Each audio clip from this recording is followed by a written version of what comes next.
تو آپ کو معلوم ہوگا, ہمیں بتانا نہیں پڑے گا, پوری دنیا کو معلوم ہو جائے گا کہ ہم نے حملہ کر دیا ہے.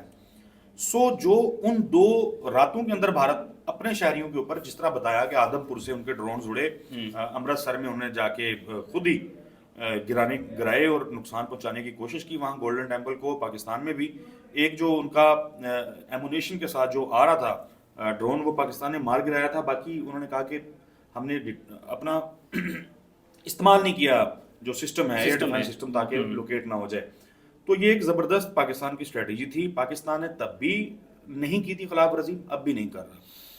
ممکن کیسے ہے, ہم پہلے بھی اس پہ بات کر رہے تھے کہ سری نگر کے اندر پاکستان جو ہے وہ بمباری کرے.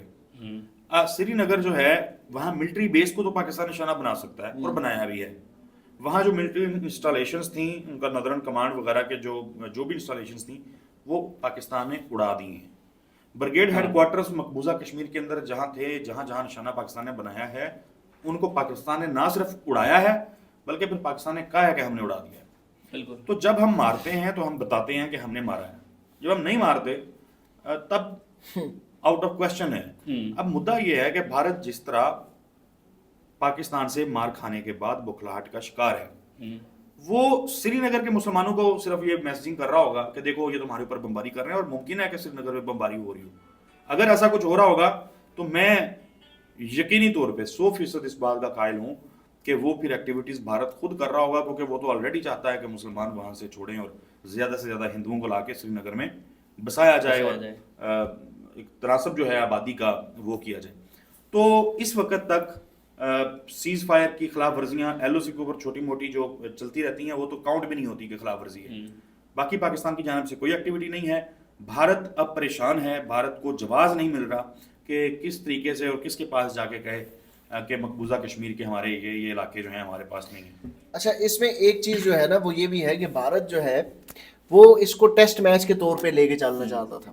وہ چاہ رہا تھا کہ یہ لڑائی لمبی لگے, اس میں جو ہے وہ پاکستان کو اکنامک فرنٹ کے اوپر بھی مشکلات کا سامنا کرنا پڑے, اور یہ لڑائی ہم لمبی لے کر جائیں, اور اس کے بعد جو ہے نا وہ پاکستان کے اوپر ایک بڑا حملہ کریں.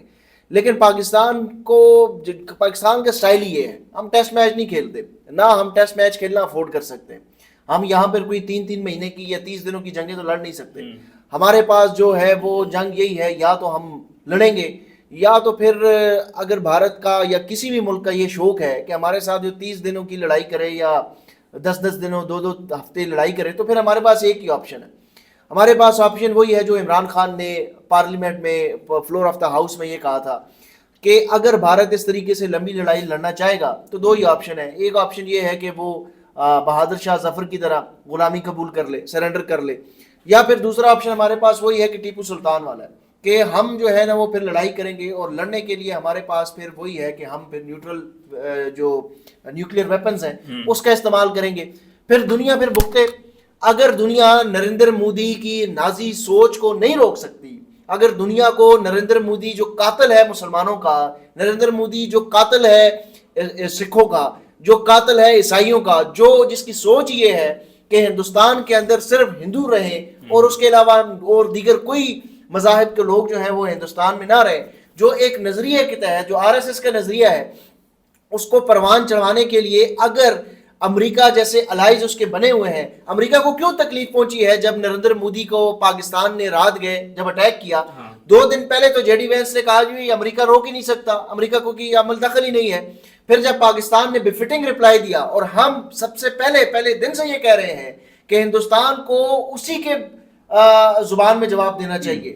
یہ نریندر مودی, اس کی آپ سائیکالوجی کو سمجھے, اس کی نفسیات ہے, یہ اس کی نفسیات ایک کتے کی نفسیات ہے.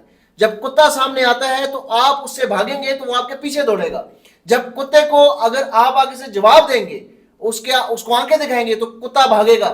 یہی نریندر مودی کی نفسیات ہے. آپ نے پہلے دن جواب نہیں دیا, آپ نے چوتھے اپنے تحمل کا مظاہرہ کیا, آپ نے چوتھے دن آپ نے جواب دیا. بھارت کو سپورٹ کرنے کے لیے امریکہ بھی آیا, اسرائیل بھی میدان میں آیا. پہلے اسرائیل یہ کلیم کرتا رہا کہ ہم اس کے پیچھے کھڑے ہیں, اور اسرائیل کی ٹیکنالوجی استعمال ہوتی رہی. اسرائیل کلیم کرتا رہا کہ ہم ان کے پیچھے کھڑے ہیں. پھر جب پاکستان نے رپلائی دیا, اگر اسرائیل اس کے پیچھے کھڑا تھا تو پھر پاکستان کے پاس اور تو کوئی آپشن ہی نہیں تھا, پھر نیوکلیئر ویپنز ہم نے استعمال کرنے تھے. اور یہ اسٹریٹجی دیکھیں کہ جب 2019 میں ہم بار بار 2019 کا کیوں حوالہ دیتے ہیں کہ اس وقت پاکستان کی حکمت عملی کیا تھی اور آج کی حکمت عملی کیا ہے. 2019 میں جب بالا کوٹ حملہ ہوا, اس کا جب جواب دیا, ابھینندن کو مار گرایا, تو اگلے ہی دن پرائم منسٹر عمران خان صاحب نے national command and control authority کا اجلاس بلا لیا. اب national command and control authority کا اجلاس بلانے کا مقصد یہ تھا کہ بتایا جائے کہ بھئی ہمارے پاس کیا سچویشن ہے جنگی حالات میں. اس وقت کے جو جنرل باجوہ تھے انہوں نے بتایا, بریف کیا کہ ہمارے پاس تو اتنے دن جنگ لڑنے کی صلاحیت ہے اور اتنا ہم کر سکتے ہیں, اس کے بعد ہمارے پاس آپشن جو ہے وہ پھر نیوکلیئر ویپنز کا ہی ہے. تو اعلامیہ جاری ہوا national command and control authority کا کہ اگر بھارت باز نہ آیا تو نیوکلیئر ویپن استعمال کرنے کی اجازت پاکستان کے وزیر اعظم نے پاکستان کی آرم فورسز کو دے دی ہے.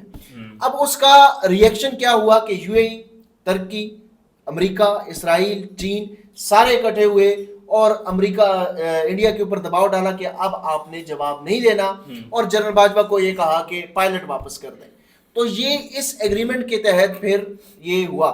اب یہ تھا کہ 4 دنوں سے آپ کے شہروں کے اوپر حملے کیے جا رہے ہیں. وہ تو بالا کوٹ تھا, وہ ایک انہوں نے کہا کہ ہم نے دہشت گردوں کے کیمپ وہاں پہ درخت گرائے پے لوڈز کے ذریعے, حملہ بھی نہیں کیا, وہ حملہ بھی نہیں تھا, کوے مارے, پے لوڈ گرا کے بھاگے, حملہ بھی نہیں کیا. یہاں پر انہوں نے ڈرونز بھی پھینکے, یہاں پہ میزائل بھی پھینکا, لیکن آپ نے این سی اے کا اجلاس نہیں بلایا. جس دن آپ نے این سی اے کا اجلاس بلایا, رات کو جواب دیا, اگلے دن این سی اے کا اجلاس بلایا, پوری دنیا آپ کے پاؤں میں پڑ گئی. اور نریندر مودی بھاگا بھاگا اپنے آقا کے پاس گیا, امریکہ کے پاس, کہ بچاؤ بچاؤ مجھے پاکستان مار رہا ہے. تو یہ اسٹریٹجی ہے ہمارے پاس. ہم نیوکلیئر ایٹمی ہتھیار رکھنے والے ملک ہیں. ہم لمبی لڑائی نہ چاہتے ہیں, نہ ہم یہ چاہتے ہیں کہ ہم پہلے نیوکلیئر طاقت کا استعمال کریں. لیکن اگر پاکستان کو کوئی مجبور کرے گا, ملک کا وزیر اعظم جو مرضی ہو, جو مرضی وزیر اعظم ہو, شہباز شریف ہو یا اس سے 10 گنا زیادہ اردلی کو یہ لا کے بٹھا دے, سپہ سالار جو مرضی ہو, جتنا مرضی جس قسم کا سپہ سالار ہو, اگر پاکستان کے اوپر جنگ مسلط کی گئی تو پاکستان کے پاس ہتھیار ایک ہی ہے, اور وہ ہتھیار پاکستان استعمال کرے گا. یہ دنیا کو پتہ ہونا چاہیے. 2019 میں بھی ہم نے یہ جواب دیا, 2025 میں بھی ہم نے یہ جواب دیا, اور اگر خدا نہ خواستہ یہی نریندر مودی رہا تو وہ عمران خان والی بات ہے, یہ دوبارہ فالس فلیگ آپریشن کریں گے. یہ جو وائلیشن کا آپ رونا رو رہے ہیں, یہ بھی فالس فلیگ آپریشن ہے, یہ دوبارہ کریں گے اور دوبارہ یہ پاکستان کے اوپر حملہ کریں گے. اگر پھر وہی بات ہے, مودی کی نفسیات ایک کتے والی ہے, اس کو اسی طریقے سے جواب دیا جائے گا. کتے کی دم جو ہے وہ سیدھی نہیں ہوگی, وہ سیدھی نہیں ہوگی. ہندوستان کو یہ سوچنا ہوگا کہ اگر آپ چاہتے ہیں کہ اس خطے میں امن رہے, آپ چاہتے ہیں کہ اس خطے میں تعلقات بہتر رہیں, تجارت رہے, آپ کے مندر میں گھنٹیاں بجتی رہیں, آپ کے جو ہے وہ تمام معاملات جو ہیں وہ سیدھے رہیں, تو اس نازی سوچ رکھنے والے مودی سے جان چھڑانی پڑے گی. بالکل. بہت شکریہ جی. ہمارے ساتھ زبیر علی خان صاحب اور اسد چودھری صاحب موجود تھے. مزید جو نشست ہوگی اس میں صدیق جان اور ہارون رشید صاحب بھی ہمیں جوائن کریں گے. مزید جو تازہ ترین تفصیلات ہوں گی وہ آپ کے ساتھ شیئر کریں گے. اجازت دیجیے, اللہ حافظ.